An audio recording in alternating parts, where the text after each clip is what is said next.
நீர் அவனையும் அவன் வீட்டையும் அவனுக்கு உண்டான எல்லாவற்றையும் சுற்றி வேலி அடைக்கவில்லையா? அவன் கைகளின் கிரியையை ஆசீர்வதித்தீர், அவனுடைய சம்பத்து தேசத்தில் பெருகிற்று. 42. யோபு தன் சிநேகிதருக்காக வேண்டுதல் செய்த போது கர்த்தர் அவன் சிறையிருப்பை மாற்றினார். யோபுவுக்கு முன்னிருந்த எல்லாவற்றை பார்க்கிலும் இரட்டத்தனையாய் கர்த்தர் அவனுக்கு தந்தருளினார். ஆமென், ஹல்லேலூயா. பெருக வேண்டிய ஆசீர்வாதங்கள் என்ற தலைப்பில் நாம் கடந்த வாரங்களில் இருந்து சிந்தித்து கொண்டிருக்கின்றோம். இன்றைக்கு பக்தன் யோபுவை குறித்து நாம் வாசித்தோம். அருமையான வார்த்தைகள். யோபுடைய வாழ்க்கையை இரண்டாக வேதாகமம் பிரித்திருக்கின்றது. முன்னிலைமை, பின்னிலைமை. அதை நாம் இடது பக்கம் வலது பக்கம் என்று ரெண்டாக என்ன செய்து கொள்ளலாம்? பிரித்து கொள்ளலாம். அவனுக்கு 2 விதமான ஆசீர்வாதங்களை கர்த்தர் கொடுத்தார். அவன் பாடுபடுவதற்கு முன்பு இருந்த ஆசீர்வாதங்கள், பாடுபட்ட பின்பு இருந்த ஆசீர்வாதங்கள். அவனுக்கு வலது பக்கத்தின் ஆசீர்வாதம், இடது பக்கத்தின் ஆசீர்வாதம், வலது பக்கத்தின் பெருக்கம், இடது பக்கத்தின் பெருக்கம் என்று சொல்லலாம். அப்படிப்பட்ட 2 பெருக்கத்தை கர்த்தர் அவனுடைய வாழ்க்கையிலே கொடுத்தார் என்று சொல்லி நாம் பார்க்கின்றோம். இந்த 10ஆம் வசனம் சொல்லுகின்றது, நீர் அவனையும் அவன் வீட்டையும் அவனுக்கு உண்டான எல்லாவற்றையும் சுற்றி வேலி அடைக்கவில்லையோ? அவன் கைகளின் கிரியை ஆசீர்வதித்தீர், அவனுடைய சம்பத்து தேசத்தில் பெருகிற்று. ஆண்டவர் யோபுவுக்கு ஒரு தேசம் கொடுத்தார்.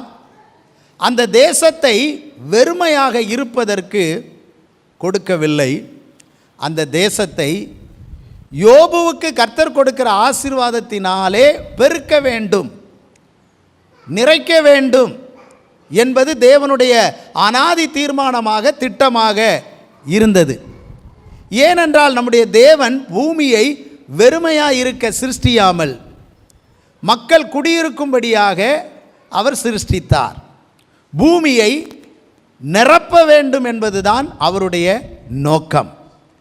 நீதிமானுடைய வீட்டில் அருமையும் இனிமையுமான பொருட்கள் எல்லாம் நிரம்பியிருக்கும் என்று சொல்லப்பட்டிருக்கிறது. கர்த்தர் உங்களுக்கு ஒரு வீட்டை கொடுக்கிறார் என்றால் அந்த வீடு நிரம்பியிருக்க வேண்டும். கர்த்தர் நமக்கு ஒரு நல்ல ஆலயத்தை கொடுக்கிறார் என்றால் இந்த ஆலயம் ஆத்துமாக்களால் நிரம்பியிருக்க வேண்டும். கர்த்தர் உங்களுக்கு ஒரு நல்ல உள்ளத்தை கொடுத்திருக்கிறார் என்று சொன்னால் அந்த உள்ளம் எல்லா ஆசீர்வாதங்களாலும் நன்மைகளாலும் நிரம்பியிருக்க வேண்டும். உங்கள் வாழ்க்கையில் எந்த பகுதியும் வெறுமையாக இருக்கக்கூடாது. அது வலது பக்கமாக இருக்கலாம் அல்லது இடது பக்கமாக இருக்கலாம். எல்லா பக்கமும் ஆண்டவருடைய ஆசீர்வாதத்தினாலே நிரம்பியிருக்க வேண்டும். அப்படி இருப்பதற்காகத்தான் கர்த்தர் நம்மை அழைத்திருக்கிறார், நம்மை ஆசீர்வதித்து கொண்டும் இருக்கின்றார். இங்கே நாம் பார்க்கும் பொழுது யோபுவை கர்த்தர் அளவில்லாத ஆசீர்வாதத்தினாலும் அபரிவிதமான நன்மைகளினாலும் நிரப்பினார். அவனுடைய சம்பத்து தேசத்தில் என்ன செய்து விட்டது? பெருகிவிட்டது என்று சொல்லப்பட்டிருக்கிறது. ஒரு ஊரிலே அல்லது ஒரு தெருவிலே அல்லது ஏதோ ஒரு தெருவின் ஒரு பகுதியிலே என்று சொல்லாமல், ஒரு பகுதியை அடக்கிய தெரு, தெருவை அடக்கிய ஒரு ஊர், ஊர்களை எல்லாம் அடக்கிய ஒரு பட்டணம், பட்டணங்களையெல்லாம் அடக்கிய மாபெரும் தேசம். அவ்வளோ இடங்களிலும் அவனுடைய ஆசீர்வாதம் என்ன செய்தது? பெருகியிருந்தது. ஹல்லேலூயா. அப்படியானால் தேவன் முன்னிலும் பெருக பண்ணியிருந்தார், பின்னிலும் அதிகமாய் பெருக பண்ணியிருந்தார். வலது பக்கத்திலும் அவனை பெருக பண்ணியிருந்தார், இடது பக்கத்திலும் அவனை பெருக பண்ணியிருந்தார். இப்படி அவனுடைய ஆசீர்வாதங்கள் எல்லாம் பெருகுவதற்கு காரணம் என்னவென்று சொன்னால், அவனை குறித்து 3 விதமான சாட்சிகள் இங்கே வேதத்தில் சொல்லப்பட்டிருக்கிறதை நாம் பார்க்கின்றோம். இப்படிப்பட்ட நல்ல சாட்சிகள் உடையவர்களாக, சாட்சியை விளங்க பண்ணுகிறவர்களாக, நம்மை குறித்த சாட்சி வெளிப்படக்கூடியவர்களாக நாம் இருக்க வேண்டும். யார் நம்மை பற்றி சாட்சி கொடுப்பது? நம்மை குறித்து சாட்சி இன்றைக்கு எது கொடுக்க வேண்டும் என்று சொன்னால், முதலாவது இந்த வேதமே நம்மை குறித்து சாட்சி கொடுக்க வேண்டும். ஹல்லேலூயா. இந்த வேத வசனத்திற்கு நாம் சாட்சியாய் இருக்க வேண்டும். வேத வசனம் நம்மை பற்றி சாட்சி பகர வேண்டும். ஆமென். அப்போ முதலாவதாக யோபுவை குறித்து இந்த வேத வசனமே சாட்சி பகர்ந்தது. வாசியுங்கள், யோபு 1:1. ஊஸ் தேசத்திலே யோபு என்னும் பெயர் கொண்ட ஒரு மனுஷன் இருந்தான். அந்த மனுஷன் உத்தமன், சன்மார்க்கனும், தேவனுக்கு பயந்து பொல்லாப்புக்கு விலகுகிறவனுமாய் இருந்தான். வேதம் இந்த புஸ்தகம் அவனை பற்றி எழுத ஆரம்பிக்கும் பொழுதே ஊஸ் தேசத்திலே யோபு என்னும் பெயர் கொண்ட ஒரு மனுஷன் இருந்தான் என்று ஆரம்பித்து அவனுடைய குணாதிசயத்தை, அவனுடைய செயலை பற்றி சாட்சி பகருகிறது. நம்பர் 1, அவன் உத்தமன் என்று சொல்லப்பட்டிருக்கிறது. உத்தமன் என்று சொன்னால் பரிசுத்தத்திற்கு அடையாளமாய் இருக்கிறது. கலங்கம் எதுவும் இல்லாத ஒரு வாழ்க்கைக்கு சாட்சியாய் இருப்பதுதான் உத்தமம். அது மட்டுமல்ல, தேவன் காட்டுகின்ற வழியிலும் அவர் ஏற்படுத்தி வைத்திருக்கிற பாதையிலும் நடக்கின்ற ஒரு அனுபவம் தான் உத்தமம். அதை 119 சங்கீதம் 1 தெளிவாய் வாசிக்கிறோம். கர்த்தருடைய வேதத்தின்படி நடக்கிற உத்தம மார்க்கத்தார் பாக்கியவான்கள் என்று சொல்லப்படுறது. அப்போ உத்தமர்களை பற்றி வேதம் எப்பொழுதுமே சாட்சி பகர்வதற்கு ஆயத்தமாக இருக்கின்றது.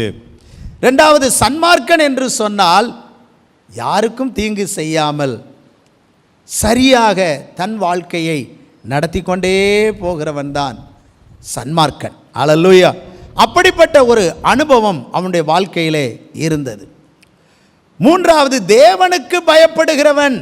அல்லேலூயா. தேவனுக்கு பயப்படுகிற பயம் அவனுடைய வாழ்க்கையிலே அதிகமாய் இருந்தது. தேவனுக்கு பயப்படுகிற பயம் என்பதே வித்தியாசமானது. மனிதருக்கு பயப்படுகிற பயத்தை போல அல்ல. மனிதர்கள் அந்த பக்கத்தில் திருடர்கள் நிற்கிறார்கள் என்றால் ஒரு பயம் நமக்குள்ளே வரும். அல்லது மாணவர்களுக்கு அந்த பக்கத்தில் தலைமை ஆசிரியர் நிற்கிறார் அப்படின்னா ஒரு பயம் வரும். அல்லேலூயா. அல்லது நம்முடைய கம்பெனியின் மேனேஜர் திடீர்னு வந்துட்டாருன்னா நமக்கு ஒரு பயம் வரும். அப்படிப்பட்ட பயத்தை பற்றியெல்லாம் இங்கே சொல்லவில்லை. கர்த்தருக்கு பயப்படுகிற பயம் என்று சொன்னால் அது சுத்தம் என்று 19 சங்கீதத்தில் வாசிக்கிறோம். கர்த்தருக்கு பயப்படுகிற பயம் சுத்தமும். ஹல்லேலூயா. அதே தாவீது இதை அழகாக சொல்லியிருக்கிறார் தன்னுடைய சங்கீதத்தில். பரிசுத்தமான வாழ்க்கை தான் கர்த்தருக்கு பயப்படுகிறதான பயம். ரெண்டாவது பார்த்தீங்கன்னா அவருடைய மகன் சாலமோன் நீதிமொழிகள் 8 சொல்லுகிறார். ஹல்லேலூயா, ஸ்தோத்திரம். பொல்லாப்புக்கு விலகுவது, தீமைக்கு எல்லாம் என்ன செய்வது? விலகுவது தான் கர்த்தருக்கு பயப்படுகிற பயம். தீமையை வெறுப்பது, இதெல்லாம் கர்த்தருக்கு பயப்படுகிற பயமாக இருக்கின்றது. அல்லேலூயா. அப்போ யோபுடைய வாழ்க்கை பொல்லாப்புக்கு பயப்படுகிறவன், தீமைக்கு பயந்து விலகுகிறவன் அவன். அப்படிப்பட்ட ஒரு தெய்வீக பயம் அவனுடைய வாழ்க்கையிலே இருந்தது என்று நாம் பார்க்கிறோம். இப்படிப்பட்ட நல்ல சாட்சியை வேதாகமம் முதலாவது அவனை குறித்து சொல்லுகின்றது. இன்றைக்கு உங்களுடைய சாட்சி, உங்களுடைய வாழ்க்கையை பற்றி வேதம் உங்களுக்கு என்ன கற்பிக்கிறது? நீங்கள் வேதம் வாசிக்கும் பொழுது உங்களை சுத்தவானாக அந்த கண்ணாடி காட்டுகிறதா? இன்றைக்கு கண்ணாடியை பார்க்காதவர்கள் யார் என்று கேட்டால் ஒருவருமே நீங்கள் இருக்க மாட்டீர்கள். எல்லாரும் நீங்கள் இன்றைக்கு கண்ணாடியை பார்த்தவர்கள், ஒரு முறை பார்த்தவர்கள் இங்கே இருக்கலாம். இன்றைக்கு 10 முறை பார்த்தவர்கள் கட்டாயம் இங்கே இருப்பீர்கள். 15 முறை பார்த்தவர்கள் இருப்பீர்கள். அடிக்கடி பார்த்து கொண்டிருக்கிறவர்களும் இருப்பீர்கள். அல்லேலூயா. ஏனென்றால் சிலர்லாம் தங்களை ரொம்ப நேர்த்தியாக வச்சுக்கணும், ஒரு முடி கூட அங்கங்கே போயிடக்கூடாது, ரொம்ப நம்முடைய முகத்தில் வாடல், நம்முடைய முகத்தில் ஏதாவது சோர்வு இருக்கக்கூடாது, அப்பப்போ என்னென்ன அடிக்கணுமோ அடித்து நல்ல கம்பீரமாக இருக்கணும்னு சொல்லி கண்ணாடிக்கு முன்னால் போய் நின்று பார்த்து பார்த்து நம்மளை சரிப்படுத்தி கொள்ளுவோம். அல்லேலூயா. அந்த கண்ணாடி நம்மை பற்றி சொல்லுது, உன்கிட்ட குறை இருக்குது, நீ கொஞ்சம் சரிப்படுத்திக்க அப்படின்னு சொல்லி. அப்போ ஆலயத்துக்கு வந்தாலும், அலுவலகத்துக்கு சென்றாலும், பள்ளி கல்லூரிக்கு சென்றாலும் கண்ணாடிக்கு முன்னாடி நாம் நிற்காமல், கண்ணாடிக்கு பின்னாடி நிற்காமல் முன்னாடி நின்று எல்லாருமே சரியாக உங்களை சீர்தூக்கி பார்க்கிறபடியினாலே வேதம் என்பதும் ஒரு கண்ணாடி. அல்லேலூயா. இந்த கண்ணாடி உங்களை பற்றி என்ன சொல்லுகிறது? உங்களுடைய குறைகளை சரியாக உங்களை காட்டுகிறது என்று சொன்னால் நீங்கள் பாக்கியவான்கள். உங்கள் சம்பத்து பெருக போகுது அப்படின்னு அர்த்தம். உங்களை கர்த்தர் ஆசீர்வதிக்க போகிறார் என்பது அர்த்தம். உங்களை மேன்மைப்படுத்த போகிறார் என்பதிலே எவ்விதமான சந்தேகம் இல்லை. இரண்டாவது சாட்சி தேவன் கொடுக்கிறார். அதே 1 அதிகாரம் 8 இப்பொழுது கர்த்தரே சாட்சி கொடுக்கிறார். யாரிடத்தில்? சாத்தானிடத்தில். கர்த்தர் சாத்தானை நோக்கி, என் தாசனாகிய யோபின் மேல் கவனம் வைத்தாயோ? உத்தமனும் சன்மார்க்கனும் தேவனுக்கு பயந்து பொல்லாப்புக்கு உலகருமாகிய அவனை போல பூமியில் ஒருவனும் இல்லை என்றார். ஹல்லேலூயா. எவ்வளோ பெரிய பூமி பாருங்க. ஹல்லேலூயா. எவ்வளோ பெரிய பூமி. இப்போ ஆண்டவர் பைபிள் ஒரு வேதம் ஒரு சாட்சி கொடுத்தா கர்த்தர் அடிஷனலாக கூடுதலாக இன்னொரு சாட்சி என்ன செய்கிறாரு? கொடுக்குறார். பைபிளே உங்களை பற்றி நல்லா சொல்லிட்டுன்னா வேற யார் உங்களை குறை சொல்ல முடியும்? கர்த்தரே சொல்லுவார் கூடுதலாக ஒரு சாட்சி. ஹல்லேலூயா. என்ன சாட்சி சொல்கிறார்? கர்த்தர் சொன்னால் மனுஷன் முகஸ்துதிக்காக மெச்சி பேசுவான். ஆனால் கர்த்தர் அப்படி அல்ல, சரியாக பேசுவார். ஹல்லேலூயா. உண்மையாக பேசுவார். என்ன சொல்கிறார்? பூமியிலே அவனுடைய கேரக்டரை எல்லாம் அப்படியே சொல்லிட்டு கூடுதலாக ஒன்றை சொல்கிறாரு, பூமியிலே அவனை போல ஒருவனும் இல்லை. எவ்வளோ பெரிய பூமி! 5 கண்டங்கள், இப்பொழுது 7 கண்டங்கள். இவ்வளோ பெரிய பூமியிலே ஒரு மனுஷன் இருக்கிறான்னா அவனை போல ஒருவரும் இல்லை. இப்படிலாம் தேவன் ஒவ்வொரு காலகட்டங்களில் ஒவ்வொரு மனுஷனை கண்டுபிடிக்கிறார். நோவா காலத்தில், ஆமாம், இந்த பூமியில் ஒன்றை நான் ஒரு உத்தமனா எனக்கு முன்னால் என்ன செய்தேன்? கண்டேன். அப்போ இந்த நோவாவுக்கு முன்னாலே யோபு வாழ்ந்தார். அந்த காலத்திலே உத்தமன், அவனை போல வேற யாருமே இல்லைன்னு சொல்லக்கூடிய அளவுக்கு தேவனுடைய இருதயத்துக்கும் தேவனுடைய மனசுக்கும் சிந்தனைக்கும் அவ்வளவு அழகாய் நேர்த்தியான மனிதனாய் கனம் பெற்றவனாய் ஆண்டவரே மெச்சி பேசக்கூடிய புகழ்ந்து பேசக்கூடிய அளவுக்கு சாட்சி பெற்றான் என்றால் அவன் எவ்வளவு சிறப்புக்குரிய மனிதனாய் இருக்கிறான், எவ்வளவு மேன்மைக்குரிய மனிதனாய் இருக்கிறான் பாருங்கள். ஹல்லேலூயா.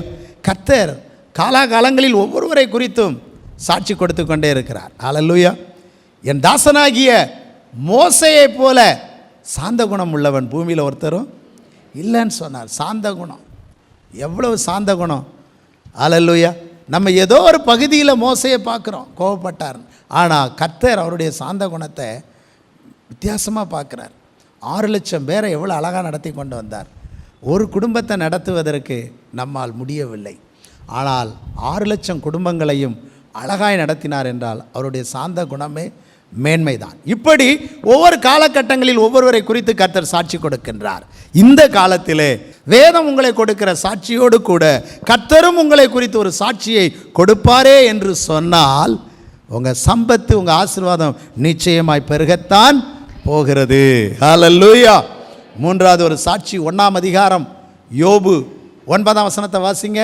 அதற்கு சாத்தான் கர்த்தரை நோக்கி, கர்த்தருக்கு பிரதியுத்தரமாக, யோபு விருதாவாகவா தேவனுக்கு பயந்து நடக்கிறான். ஹல்லேலூயா.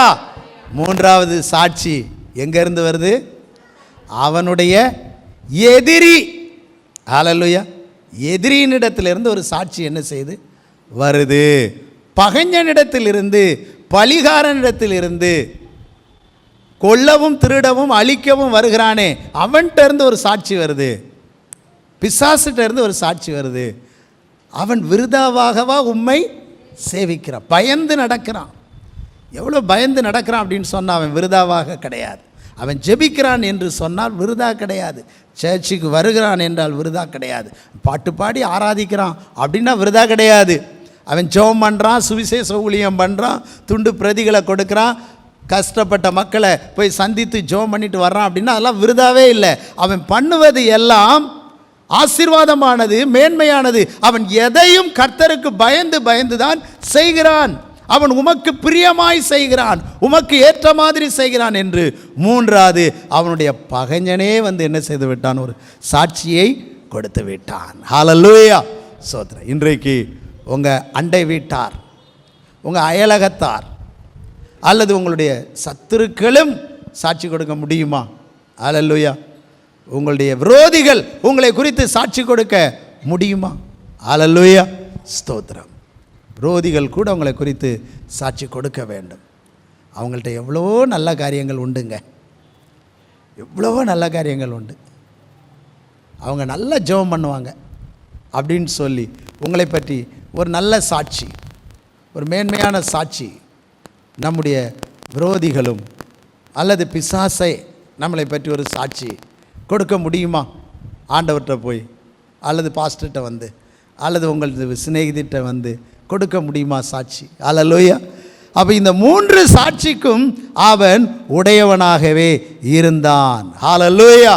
அப்போ இந்த 3 சாட்சிக்கும் ஏற்றவனாக இருந்தபடியினாலே இப்பொழுது இந்த சாட்சியை பெற்ற மனுஷன், இவனுக்கு தேவன் ஒரு பெரிய பாதுகாப்பு கொடுத்தார். அல்லேலூயா. கர்த்தரால் சாட்சி பெற்ற மனுஷன், வேதமே சாட்சி கொடுத்த மனுஷன், எதிரியே சாட்சி கொடுத்த மனுஷனுக்கு கர்த்தர் ஒரு பெரிய பாதுகாப்பு கொடுத்தார். சுற்றிலும் வேலி அடைக்கவில்லையோ அப்படின்னு சொல்கிறான். சுற்றிலும் ஒரு பாதுகாப்பு. அது என்ன வேலி? நம்முடைய கண்களுக்கு தெரியாத எத்தனையோ வேலிகளை கர்த்தர் நமக்கு கொடுக்கிறார். அல்லேலூயா. கர்த்தருக்கு பயந்தவர்களை அவருடைய தூதர்கள் சூழ பாளையம் இறங்கி விடுவிக்கிறார்கள். கரங்களை தட்டி கர்த்தரை ஸ்தோத்திரம் பண்ணுவோம். சங்கீதம் 34:7 நம்ம வாசிக்க முடிகிறது. அப்போ கர்த்தர் தம்முடைய தூதர்களை அனுப்பி சுற்றிலும் வேலி போட்டு பாதுகாக்கிறார். தூதர்களுடைய வேலி. அந்த தோட்டத்துக்கு ஒரு சுடரொளி வீசிக்கொண்டிருக்கிற பட்டயத்தை கர்த்தர் வைத்தார் அல்லவா ஏதேனுக்கு. அப்போ தூதர்களை கொண்டு வேலி போடுகிறார் கர்த்தருடைய பிள்ளைகளுக்கு. நாபாலுடைய வேலைக்காரர்கள் அபிகாயிலிடத்தில் சொல்லுறாங்க தாவீதின் வேலைக்காரரை பற்றி. அவர்கள் எங்களுக்கு, நாங்கள் இருந்த காலங்கள் எல்லாம் மதில் போல இருந்தார்கள். எங்களுக்கு எப்படி இருந்தாங்க? மதில் போல. எங்களுடைய ஆடுகளில், எங்கள் மாடுகளில் என்னுடைய எஜமானுக்கு, நாங்கள் அவருடைய வேலைக்காரர்கள், எங்களுக்கு எந்த தீங்கும் கெடுதியும் நேரிடவில்லை. இந்த தாவீதும் அவருடைய ஆட்களும் வேலி போல எங்களுக்கு இருந்தார்கள். பிரியமானவர்களே, யாருக்கு தெரியும்? நீங்கள் கர்த்தருக்கு பயந்து நடக்கும்போது உங்களுக்கு தூதர்களை கொண்டு ஒரு பாதுகாப்பை வச்சிருப்பார். பரிசுத்தவான்கள் ஜெபத்தை கொண்டு ஒரு வேலி போட்டு கொண்டிருப்பார். அல்லேலூயா. தேவ பிள்ளைகள் உங்களுக்கு ஒரு வேலியாக இருப்பார்கள். எனவே எனக்கு எந்த பாதுகாப்பும் இல்லை, எனக்கு எந்த ஆதரவும் இல்லை நினைக்காதீங்க.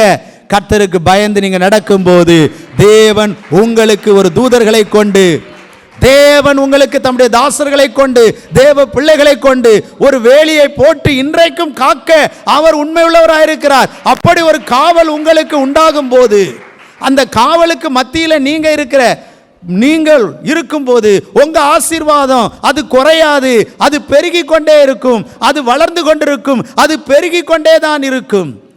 என்றைக்குமே மறைவு கட்டப்பட்ட நீரூற்று ஆசீர்வாதமான ஊற்று.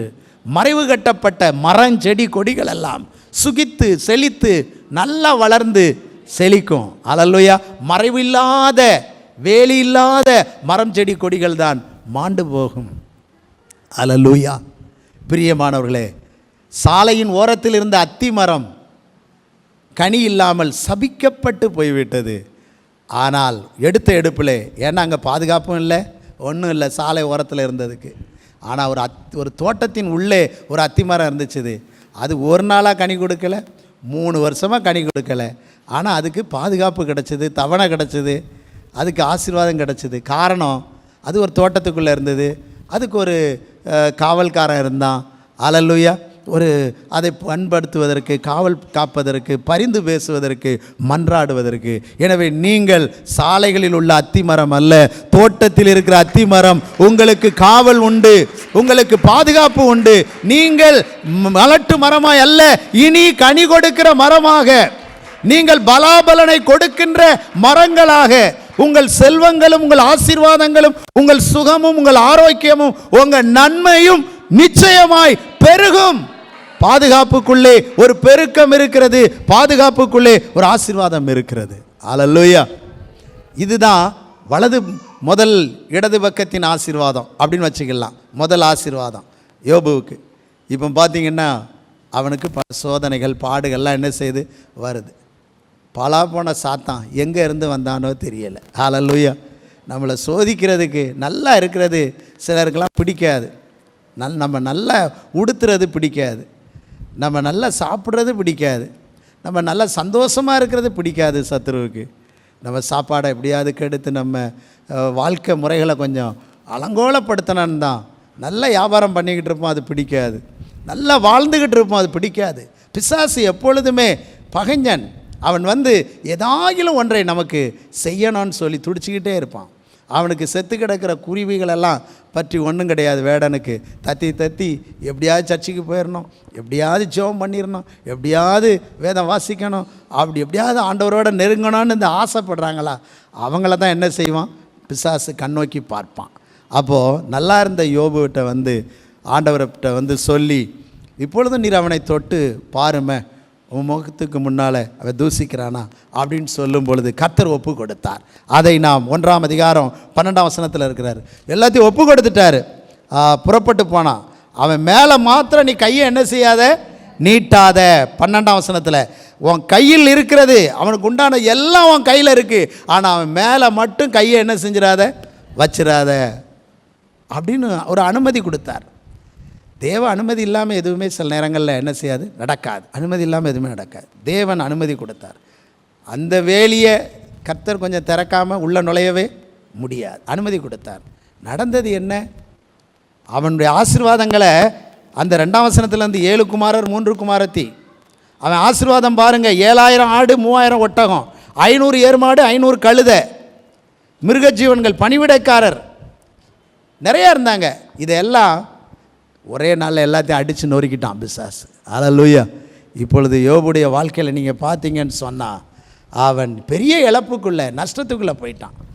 அநேக சகோதரிகள் சொன்னாங்க, ஐயா இட்லி கடை போட்டிருந்தேன், நல்லா தான் வருமானம் வந்துச்சுது, இந்த பாலாப்போன கொரோனா வந்தது, என்னை குழப்பிட்டுது, என்னுடைய வாழ்க்கையே அழித்து போட்டது, நல்ல வியாபாரம் நடந்தது, அப்படியே தலைகளாக புரட்டி போட்டுட்டுது அப்படின்னு சொல்லி நிறைய பேருக்கு இந்த சாத்தா யோபுடைய வாழ்க்கையில் நுழைஞ்ச மாதிரி இந்த கொரோனா என்ற ஒன்று இந்த நாட்டுக்குள்ளே நுழைஞ்சி எல்லாருடைய வாழ்க்கையையும் உருகுலைய பண்ணிட்டு. இதில் யோபு என்ன பண்ணார் அப்படின்னு சொன்னால், சோதரம் அவருக்கு பெருகி வந்த ஆசீர்வாதம் எல்லாமே இழந்து போன ஒரு சூழ்நிலையில் இப்போ பைபிள் சொல்லுது 1ஆம் அதிகாரம் 22ஆம் வசனம், இவை எல்லாவற்றிலும் யோபு பாவம் செய்யவில்லை, குறையும் சொல்லலை. எவ்வளோ பொறுமை பார்த்தீங்களா? ஹல்லேலூயா. இவ்வளோ பொறுமையாக இருக்கிறான். பிள்ளைகளை இழந்தான், ஆடு மாடுகளை இழந்தான், 1000 இழந்தான், நஷ்டப்பட்டான், ஆனால் ஒன்றுமே குறை சொல்லலை. அவன் பாவமும் செய்யலை. ஆனால் வாழ்க்கையில் இழப்பு வந்தால் கோபம் வரும், எரிச்சல் வரும், பாவம் செய்வோம். அநேகருடைய வாழ்க்கையை நான் பார்த்துருக்கிறேன். என் வீட்டில் இவ்வளோ பிரச்சனை வந்துட்டேன்ட்டு வேதத்தையே கிழிச்சு போட்டவங்க இருக்கிறாங்க, ஆண்டவரை தூசித்தவங்க இருக்கிறாங்க. அப்படிலாம் யோபு இல்லை. ஹல்லேலூயா. அவன் ஒன்றும் பாவம் செய்யலை, குறை சொல்ல, பொறுமையாக இருந்தான். ஹல்லேலூயா, ஹல்லேலூயா. பொறுமையாக இருக்கிறவர்களை பாக்கியவான்கள் என்று சொல்லுகிறோம். இப்போ பாருங்கள், பொறுமையாக இருக்கிறவனுக்கு கர்த்தர் சாட்சி கொடுத்தார். ஹல்லேலூயா. இன்னும் சாட்சி கொடுக்கின்றார். ஹல்லேலூயா. உபத்திரவம் பாடு என்பது நீண்ட நாட்கள் அல்ல, அதுக்கெல்லாம் ஆயுசு கம்மி தான். தாவீதின் குடும்பத்தை சிறுமைப்படுத்துவேன், ஆனால் அது என்னாலும் அப்படி இராது. அப்படிலாம் இருக்காது. கொஞ்சம் பாடுகள் இருக்கும், ஆனால் எப்பொழுது அந்த பாடுகள் இருக்காது. ஆனால் பொறுமையாக இருக்கணும். இப்போ என்ன நடந்தது பாருங்க, 2ஆம் அதிகாரம் 3ஆம் வசனத்துக்குள்ளே உத்தமத்தில் உறுதியாக இருக்கிறான். 2வது சாத்தான் போய் ஆண்டவர்கிட்ட சொல்கிறான், இவ்வளோ நஷ்டத்தின் மத்தியிலும் அவன் எப்படி தான் இருக்கிறான், கஷ்டத்தின் மத்தியிலும் உத்தமத்தில் உறுதியாக இருக்கிறான். அல்லேலூயா. என்ன ஆசீர்வாதம், என்ன நன்மை. அப்போ நம்ம உத்தமத்தை காத்துக்கொள்ளணும், பரிசுத்தத்தை காத்துக்கொள்ளணும், பொறுமையை காத்துக்கொள்ளணும். தேவனை நம்பி வந்த பிள்ளைகள், நீங்கள் அவரை பொறுமையை காத்துக்கொள்ளுங்க, உத்தமத்திலே நிலைத்திருங்க, உறுதியாக இருங்க, சோர்ந்து போகாதீங்க, பின்மாற்றத்தில் போகாதீங்க, பின்னான வார்த்தைகளை பேசாதீங்க, ஜெயமாய் நீங்கள் இருங்க. என்ன சோதனை என்ன பிரச்சனாலும் சரி, தைரியமாக அவரே நம்பிருங்க. அல்லேலூயா. கைவிட மாட்டார். இப்பொழுது கர்த்தர் 2ஆம் முறை சாட்சி கொடுத்தார், உத்தமமாக இருக்கிறான்னு சொல்லி. இப்பொழுது ஆண்டவர் மறுபடியும் கொஞ்சம் அனுமதி கொடுத்தாரு. என்ன அனுமதி கொடுத்தார் பாருங்க, அவனுடைய வாழ்க்கையில் 5ஆம் வசனம், ஆனாலும் நீர் உம்முடைய கையை நீட்டி அவன் எலும்பையும் அவன் மாம்சத்தையும் தொடுவீரானால். அவன் சாத்தான் சொல்கிறான், நல்ல தோலுக்கு பதிலாக தோலையும் ஜீவனுக்கு பதிலாக தனக்கு உண்டானதை எல்லாவற்றையும் கொடுத்துருவான். அல்லேலூயா. இவன் சொல்கிறான், நீருடைய கையை நீட்டி அவன் எலும்பையும் தோலையும் என்ன செய்யணும், தொட வேண்டும். எலும்பில் பிரச்சனை வந்தால் எவ்வளோ கஷ்டம். உள்ளுக்குள்ளே. எலும்பு முறிஞ்சிட்டுன்னா அந்த மாதிரி வேதனை தாங்க முடியாது, வேகமாக வீங்கிரும். மாம்சத்தில் பாதிப்புன்னா ரொம்ப கஷ்டம். இப்போ இதெல்லாம் அவன் பார்த்துக்கிட்டு இருந்ததுனால இவனுக்கு எதுவும் இல்லையேன்னு சொல்லி அவன் போராடுறான். அப்போ அவன் சரீரத்துக்குள்ளேயும் போராட்டங்கள் வந்த பொழுது அவன் பாடுபடுகிறான். எப்படியாகிலும் இவனை தூசிக்க வைக்க வேண்டும், உத்தமத்திலிருந்து விலக வைக்க வேண்டும் என்பதுதான் சத்துருடைய நோக்கம், பகைஞனுடைய நோக்கம். ஆனால் அவன் அதில் உத்தமமாக இருக்கிறான். அவன் எத்தனையோ முயற்சிகளை கையாண்டும் ஒன்றிலும் யோபு பின்வாங்கவில்லை. இப்பொழுது அவனுடைய மனைவியினுடைய உள்ளத்தில் பிசாசு என்ன செஞ்சிட்டான்? நுழைந்து விட்டான். தூசிக்கணும். அல்லேலூயா. அப்போது அவனுடைய மனைவி அப்படியே டவுன்லோட் பண்ணுறாங்க. எப்படி? நீர் இன்னுமா உடைய உத்தமத்தில் நிலைத்திருக்கிறீர், நீர் தேவனை தூசித்து விட்டு உடைய ஜீவனை விடும். சாத்தானுடைய வார்த்தையை டவுன்லோட் பண்ணி அப்படி சொல்லி பேஸ்ட் பண்ணி பார்த்தாங்க. அல்லேலூயா. காப்பி பேஸ்ட்டு அப்படி பண்ணி பார்த்தாங்க. ஆனாலும் யோபு ரொம்ப ஸ்ட்ராங்காக இருந்தார். என்ன சொன்னார்? நீ பைத்தியக்காரி போல பேசுகிற, தேவனுடைய கரத்தில் நன்மை பெற்ற நாம் தீமையை பெற வேண்டாமா அப்படின்னு சொன்னான். அப்போ மனைவியும் சாட்சி கொடுக்குறா. என்ன சாட்சி? இன்னுமா அவனுடைய உத்தமத்தில் உறுதியார். உங்கள் மனைவி உங்களை பற்றி சாட்சி கொடுக்குறாங்களா? பிரதர், சிஸ்டர், உங்கள் ஹஸ்பண்ட் உங்களை குறித்து சாட்சி கொடுக்குறாங்களா? சோதரம். கல்யாணத்தில் சாட்சி கொடுத்துட்டு போயிட்டீங்க. அல்லேலூயா. இப்போ சாட்சி கொடுக்குறீங்களா? அப்பப்போ சாட்சி, வருஷத்துக்கு ஒரு தடவை அந்த சாட்சியை புதுப்பிச்சுக்கிட்டால் நல்லாயிருக்கும். ஆலயத்தில் வந்து வாழ்விலும் தாழ்விலும் சுகத்திலும் துக்கத்திலும் அதை வருஷத்துக்கு கல்யாண நாளில் இனி அப்படி ஒரு தடவை கேட்டு கேட்டு நம்ம 25வது வருஷம் மட்டும் கேட்கக்கூடாது, அல்லது 50 வருஷம் கல்யாணத்தில் மட்டும் கேட்காம கல்யாண நாளில் எல்லாத்தையும் கோயிலில் கொண்டு வந்து கணவனையும் மனைவியும் கேட்டு அந்த சாட்சியை புதுப்பித்து கொண்டால், உயிர்ப்பித்து கொண்டால் நன்றாக இருக்கும் என்று நான் நினைக்கிறேன். அல்லேலூயா. சரி, கர்த்தர் நம்மை ஆசீர்வதிப்பாராக.